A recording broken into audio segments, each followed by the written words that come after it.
Institute of life science मदद doctor साहब ये हमारे पास जो अल्ट्रासाउंड के स्टूडेंट आए हुए हैं डॉक्टर साहब इनको हम ये पहले अल्ट्रासाउंड की मशीन के बारे में समझाना चाहते हैं डॉक्टर साहब से। बाद में हम एनिमल के बारे में देखेंगे। पहले ये अल्ट्रासाउंड की मशीन क्या है, किस तरह काम करते हैं, इसके अंदर क्या क्या फंक्शन है, इसके जो अंदर जो बटन है वो कैसे काम करते हैं, ये हमारे पास डॉक्टर आसिफ जो है डॉक्टर साहब ये DVMS ने किया हुआ है, माशाल्लाह अल्ट्रासाउंड स्पेशलिस्ट है। और ये हमारे डॉक्टर साहब अल्ट्रासाउंड के स्टूडेंट आए हुए हैं।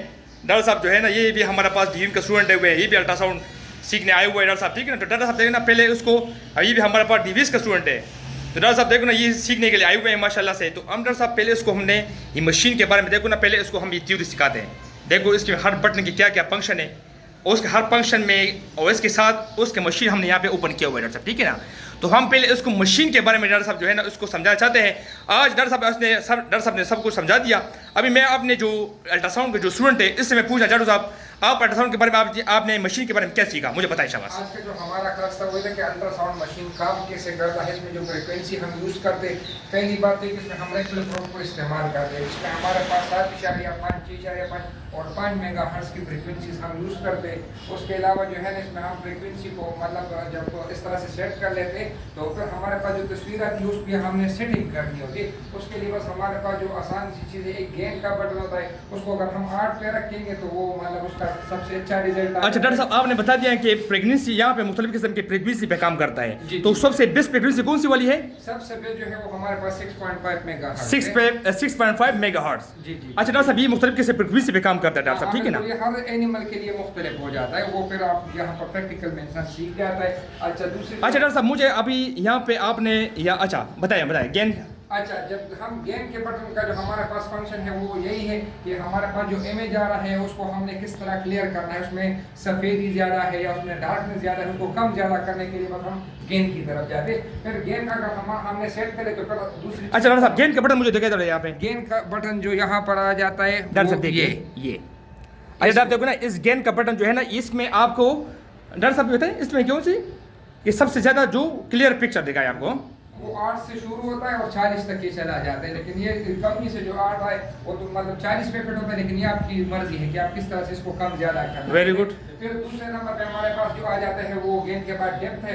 डेप्थ जो है वो मुख्तलिफ जानवरों में मुख्तलिफ होता है। बड़े जानवरों में हम 100 पे इसको रखते हैं, छोटे जानवरों में हम 65 पे 65 पे रखते हैं, तो इससे हमें जो इमेज है वो बहुत ज़्यादा क्लियर आ जाता है। Very good. फिर इसका जो तरीक़ेकार है कि वो किस तरह से, अब जब हम अल्ट्रासाउंड मशीन को हमने ठीक तो कर लिया, यहाँ तक डेप्थ तक हम आ गए, फिर उसके बाद हमने अगर तस्वीर लेना हो तो उसके लिए हम फ्रीज का बटन दबा दे जो यहाँ पे। अच्छा डॉक्टर साहब बताएं डिप्थ का बटन, डॉक्टर साहब ये डिप्थ का बटन है और ये फ्रीज का बटन है। फ्रीज को जब हम दबा देते हैं तो उससे क्या हो जाता है कि हमारे पास जो तस्वीर है वो आ जाती है और फिर उसके बाद ये सेव का बटन दबाना पड़ता है। इस सेव से ये जो है ना इसके अंदर बस सेव हो जाता है और जब भी हम कहें तो इसको दोबारा हम देख सकते हैं। फिर हमारे पास जो उसके बाद बटन है वो है रिकॉल का। रिकॉल हम उसके मैक्सिमम यूज करते कि बाद में हमने एक तस्वीर को ले लिया और हम सोचना मतलब चाहते कि इसके अंदर हम कोई चेंजेस करें, कोई टाइम मालूम करें, इसका कितने बाद इसका बच्चा पैदा होगा, गेस्टेशन पीरियड मतलब इसका कब है, या इसके अंदर जो फ्लूइड है वो कितना है, या फीटस का साइज कितना है, वो सारा मालूम करने के लिए हम डेट ऑफ डिलीवरी जो इसका होता है वो मालूम करने के,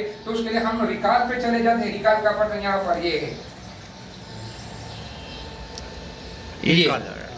इस रिकॉल को जब हम दबाएंगे तो यही जो फ्रीज वाला तस्वीर है वो आ जाता है। अब उसी तस्वीर पर जो है हम एडिट करते हैं कि मतलब अभी इसने हमने इस पे काम क्या करना है, फिर हम चले जाते हैं ओबी टेबल की तरफ। ओबी टेबल का जो बटन है वो यहाँ पर ये लिखा हुआ है। ओबी में हमें क्या करता है कि ओबी हमें बताता है कि कौन सा जानवर का हमने वो तस्वीर लिया हुआ है, आया वो काऊ है या फिर वो बफेलो है या कोई कुत्ता बिल्ली जो कुछ भी है, तो उसमें हमने ओबी में वो फिट करना है। ये फिर ऑटोमेटिकली ये काम करते थे, उसका जो अंदर पे वो जो सॉफ्टवेयर है वो काम कर जाते हैं और वही ओबी टेबल के थ्रू जो है ना हम उसका जब साइज मालूम कर ले तो हमें वो पूरा एंटर दबा देते, तो फिर उसका हमारा सारा रिजल्ट आ जाता है कि इसका जो टाइम बच्चा देने का टाइम है 6 माह बाद 4 माह, वो किस तारीख को आएगा वो तक हम उसको मालूम कर देते। फिर उसके बाद जो हमारे पास आ जाता है ये HL के बारे में कि HL अगर हमने मालूम करना हो तो उसमें हम क्या करते हैं कि उसके लिए जो उसके लिए सबसे पहले जब हमारे पास इमेज आ जाता है, इमेज तो हमने वो रिकॉल से लेके आए थे। अच्छा ये जो इमेज हमारे पास आ जाता है तो उस पर हम ये जो डिस्टेंस का बटन है वो यहाँ पे ये लिखा हुआ है, इस डिस्टेंस को हम प्रेस करते हैं, डिस्टेंस के बाद हमने जो है ना इसके ऊपर वो जो तीर का निशान आ जाएगा, फिर हमने ये रेफरेंस को ले लेना है और रेफरेंस से जो है ना जहाँ तक उसको वो हमने मालूम करना है माउस के थ्रू, तो वो हमें कंफर्म करता है कि यहाँ से यहाँ तक इसका ये जो डेप्थ है या मतलब ये इसका जो साइड है वो कितना आएगा, तो वो हमें जो है ना ये तीर के ऊपर तक ले जाते और स्क्रीन पे वो आ जाता है। तो कितने हफ्ते है कितने अच्छा डॉक्टर साहब माशाल्लाह, अभी देखो ना डॉक्टर साहब, आप जब इनिशियल में आए थे आप कुछ पता था अल्ट्रासाउंड की मशीन के बारे में? अभी माशाल्लाह अभी आपको समझ आ रही है? किसी चीज़ की समझ नहीं है तो बताओ मुझे। मशीन के एक एक पुर्जे का आपके बारे में समझ आ गया डॉक्टर साहब ना। अभी अगर कोई मसला हो तो डॉक्टर साहब से आप पूछ सकते हैं डॉक्टर साहब, ठीक है ना? चलो डॉक्टर साहब वेरी गुड।